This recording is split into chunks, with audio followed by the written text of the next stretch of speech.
Shalom Bapak Ibu Saudara-saudari yang terkasih di dalam Tuhan. Kita akan kembali melanjutkan renungan firman Tuhan dalam topik berakar dalam Kristus, bertumbuh dalam anugerah.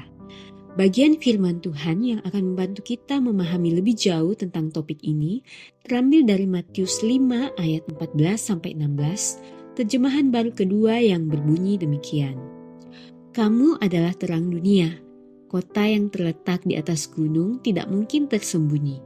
Lagi pula orang tidak menyalakan pelita lalu meletakkannya di bawah tempayan, melainkan di atas kaki pelita sehingga memberi terang kepada semua orang di dalam rumah itu. Demikianlah hendaknya terangmu bercahaya di depan orang, supaya mereka melihat perbuatanmu yang baik dan memuliakan Bapamu yang di surga. Bapak, Ibu, Saudara-saudari yang terkasih di dalam Tuhan, tanda kelima seseorang dapat dikatakan berakar di dalam Kristus adalah memiliki kesaksian hidup yang berkelanjutan. Kesaksian hidup adalah hal yang penting dalam kehidupan orang percaya, sebab kemanapun kita pergi dan apapun yang kita lakukan, kita sedang mewatakkan Kristus dalam hidup kita. Kesaksian hidup itu dapat mempengaruhi orang lain, menginspirasi mereka untuk mencari Tuhan, atau melakukan perubahan positif dalam hidup mereka. Atau dapat juga berlaku sebaliknya, dapat mencoreng nama Tuhan dan membuat orang menghujat nama Tuhan. Selain hal tadi, kesaksian hidup kita pun adalah sebuah sarana untuk menunjukkan iman yang autentik, di mana perkataan dan perbuatan sejalan dan mencerminkan nilai-nilai Tuhan dalam hidup kita, untuk kemuliaan namanya.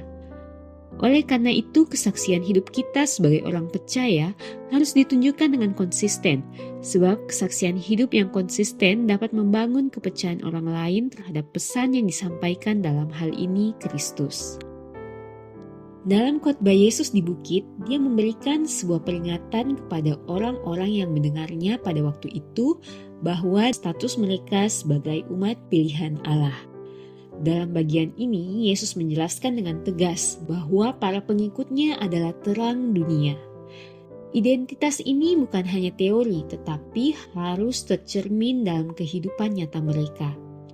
Yesus menggunakan metafora kota di atas gunung untuk menjelaskan tentang sifat terang yang tidak dapat disembunyikan.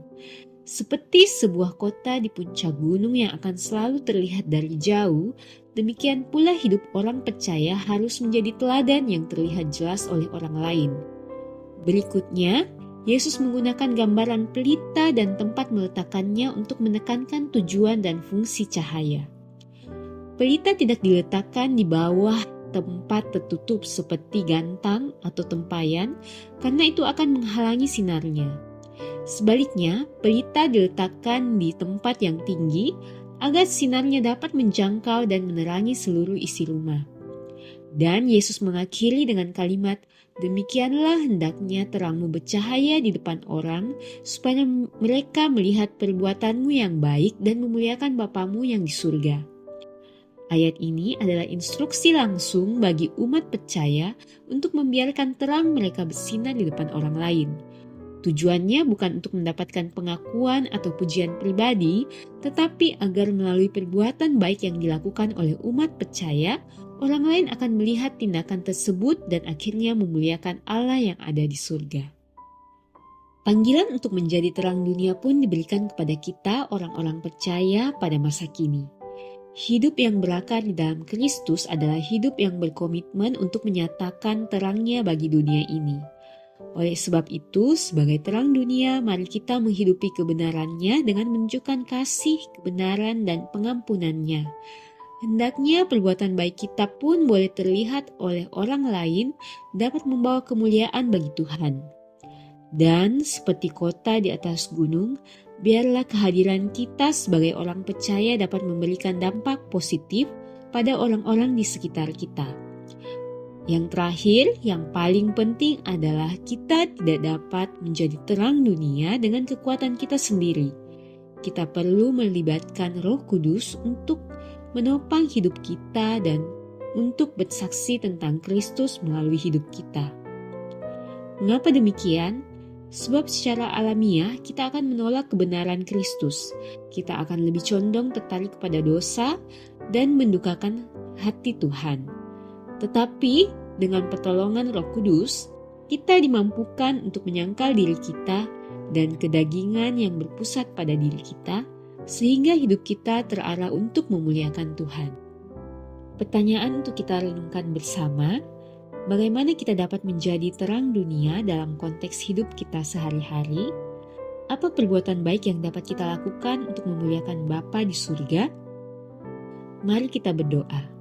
Allah Bapa yang baik, kami menyadari identitas kami sebagai terang dunia, seperti Putra-Mu Yesus Kristus ajarkan kepada kami.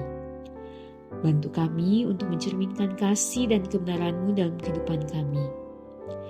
Ajarilah kami untuk melakukan perbuatan baik yang memuliakan-Mu saja.